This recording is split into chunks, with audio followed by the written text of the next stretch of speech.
Imagine walking home alone under dim streetlights, the quiet night broken only by your own footsteps and the distant hum of traffic. You feel the prickling sensation that someone's watching. You turn, expecting nothing, but laugh it off. Yet what if that shadow you glimpse from the corner of your eye is more than a trick of the mind? What if that shadow is something that follows?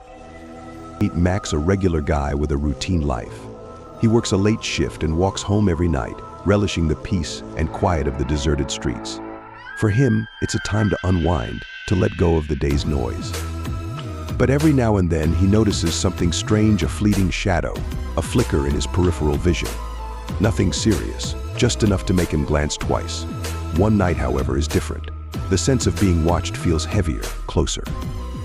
He dismisses it as paranoia, but the feeling grows, like a pressure building just behind him.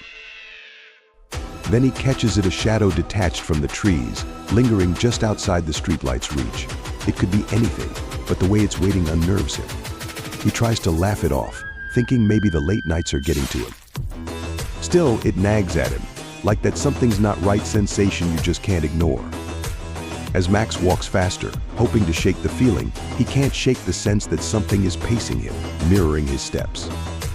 His nerves taut, he finally glances back and sees nothing, just an empty street. Yet the unease lingers. Almost home, he realizes the shadow hasn't disappeared. It's playing a game of cat and mouse, staying just far enough away to stay unseen, yet close enough to be felt. His heart races, every rational thought urging him forward, telling him to ignore it. But the urge to look wins out. When he stops to glance, there's nothing there, just empty pavement.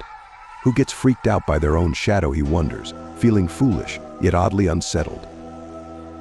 Max reaches his door, practically dashing inside, heart hammering. Safe behind locked doors, he breathes a sigh of relief. Shadows don't follow people, right? Yet something in the silence of his home feels off, like he's not quite alone. As he tries to sleep that night, every creak and groan in the house is amplified. Shadows stretch longer than usual. The dark corners seem a bit too deep. He tells himself it's just nerves, but the feeling nags at him. Did the shadow follow him? The following day, Max tries to brush it off, hoping daylight will cleanse his nerves. He moves through his house, checking corners, looking over his shoulder. Nothing seems out of place, but the fear lingers, like a whisper at the back of his mind. As night falls again, he's hit with a feeling of dread. Shadows deepen, and every time he catches one from the corner of his eye, his nerves jump. He lies in bed, trying to convince himself it's all in his head, yet unable to ignore the growing sensation of being watched. And then, just as he's on the edge of sleep, he sees a dark shape creeping along the wall, almost as if it's breathing. His heart pounds, his skin prickling with fear. He hears a faint whisper.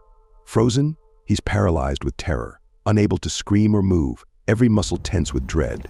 Morning light breaks, but his nerves are rattled, sleep far from his mind. Shadows shouldn't talk, he thinks, trying to calm himself, hoping it's all a bad dream. Yet he can't shake the feeling that something came home with him.